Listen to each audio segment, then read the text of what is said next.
नमस्कार दोस्तों, कैसे हैं आप सभी। आशा करते हैं आप सभी स्वस्थ होंगे, मस्त होंगे और आपकी स्टडी भी अच्छी चल रही होगी। दोस्तों, आज उत्तराखंड पुलिस कांस्टेबल केस की एक फिर से हेयरिंग होनी थी। ये जो केस किया था ये उन बच्चों ने किया था जो 22 इयर्स से ज़्यादा वाले बच्चे थे और उनके जनरल कैटेगरी से ज़्यादा मार्क्स थे, पर उनका सिलेक्शन नहीं हुआ था। मतलब SC ST OBC वाले बच्चे थे, तो उन्होंने दोस्तों ये केस किया था। तो आज दोस्तों माननीय जज साहब मनोज कुमार तिवारी जी के द्वारा इस केस की सुनवाई करनी थी और ये केस नंबर 21 है, जिसकी सुनवाई अभी हाल ही में कंप्लीट हुई है। ठीक है, तो जो डिसीजन रहा आप खुद सुन लीजिएगा, ये आप पूरी वीडियो सुनिएगा और मैं आपको थोड़ा बता दूं कि ये जो केस है ये आपका यहाँ पर ही निपट जाएगा, आगे कुछ नहीं होगा। और दोस्तों साफ साफ मना किया है मनोज कुमार तिवारी जी ने कि ऐसे बच्चे जिन्होंने एज रिलैक्सेशन और दोस्तों फीस में छूट ली है तो वह बच्चे ओपन कैटेगरी में शामिल नहीं होंगे। ठीक है, तो आप घबराइए मत। 12 जनवरी से DB के लिए बोल दिया है, DB की प्रोसेस आगे बढ़ जाएगी। आज या कल में आपको DB का शेड्यूल देखने को मिल जाएगा। ठीक है, आप प्लीज़ इस वीडियो को पूरी ज़रूर देखिएगा और लास्ट में बताइएगा कि आपको इस डिसीजन से कैसा लगा। ठीक है, और आपकी क्या राय है इस डिसीजन को लेकर। ठीक है, तो चलिए। May I please, your Lordship? Lordship, the issue here is that advertisement was issued for the post of police constable, Lordship, by the Uttarakhand Subordinate Service Commission, Lordship. To modify the provisional merit list? क्यों modify करें? What they have done is that, Lordship, the OBC candidates थे who have not taken the 18 से 22 तक allowed to fill the form. जो OBC candidates थे जो above 22 years age of जिन्होंने age relaxation का बेनिफिट लिया है 22 to 27 उनको एडजस्ट नहीं किया despite scoring more marks than the last general candidate. क्या मतलब क्या फिर बोलो। 18 से 22 तक फॉर्म भरना अलाउड था। हाँ, अपर age limit was 22। Upper age limit was 22। OBC candidates को 5 इयर्स तक का रिलैक्सेशन था। उसमें लिखा था विज्ञापन में लिखा है लॉर्ड। जो 18 से 22 के बीच के जो ओबीसी कैंडिडेट्स थे जिन्होंने अबव जनरल के कैटेगरी से मार्क्स से ऑब्टेन किया उनको तो इन्होंने एडजस्ट कर लिया जनरल कैटेगरी में। जो 22 के अबव थे 22 टू 27 5 साल का रिलैक्सेशन था जिन्होंने वो बेनिफिट लिया उनको एडजस्ट नहीं किया इन्होंने।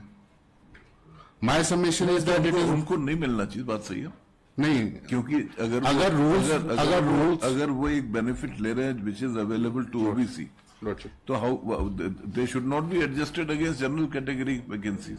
नहीं, अगर सुप्रीम कोर्ट का ये लेटेस्ट जजमेंट है 2025 का विच आई एम रिलाइंग अपॉन, इसमें ये कहा है कि अगर रूल्स में स्पेसिफिक बार है कि जैसे आपने अगर एज बेनिफिट या कोई बेनिफिट आप क्योंकि अगर आपने आरक्षित वर्ग के लिए कोई छूट है जी, चाहे फीस में छूट है चाहे एज में रिलैक्सेशन है कुछ भी आपने वो ले लिया तो फिर आप आरक्षित वर्ग क्या हो गए, फिर आप अनारक्षित में नहीं जा सकते। सेम थिंग लेकिन क्या कहा है हाँ, पैरा नंबर 32 देख लेंगे। क्योंकि अगर आपने कोई छूट नहीं ली तो ठीक है, then you can be considered.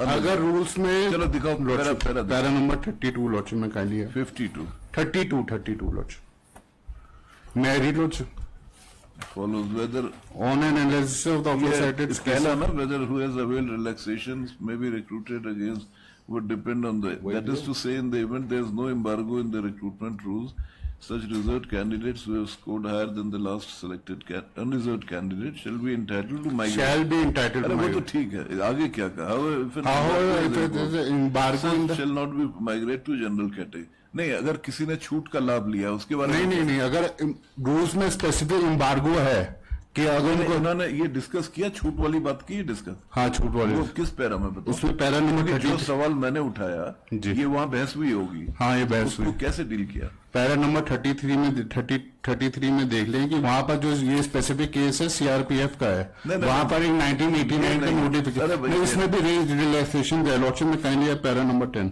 अभी कल ही 6 तारीख को सुप्रीम कोर्ट जजमेंट आया है, उसमें रूल को कोई कंडीशन नहीं है। उनमें साफ साफ कहते कि आपने एक बार अगर छूट का लाभ नहीं मिला तो वही इसमें नहीं डील किया है। नहीं, यही 6 तारीख का यही। चलो तुम देख लो, इसको भी देख लो, वो भी ले आओ।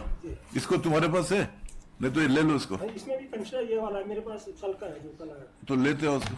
और तुम्हें पढ़ना तो इसको लेना चाहते हो ले लो, नहीं लेना चाह रहा चलो ठीक है, चलो ले लो टुमारो। और तुम भी देख लो कौन सा जजमेंट है। ये लेटेस्ट जजमेंट यही है लॉर्डशिप, जो ये जजमेंट कह रहे हैं उसमें भी यही कहता है। चलो नहीं, ठीक वो है। राजस्थान हाईकोर्ट वाला दिखा रहे होंगे। सुप्रीम कोर्ट का ऑनरेबल सुप्रीम कल ही आया कल अरे वही राजस्थान का ही तो है ये। चलो तुम एस फ्रेश कर दे नोट से बस 22 21 22 24 25 26 27 वाला सेम नोट इनको चलो सब कनेक्ट कर दो। टुमारो एस फ्रेश नोट क्योंकि डॉक्यूमेंट वेरिफिकेशन 12 तारीख से स्टार्ट कर रहे हैं। ठीक है। मच हो गया 27 मच हो गया लोट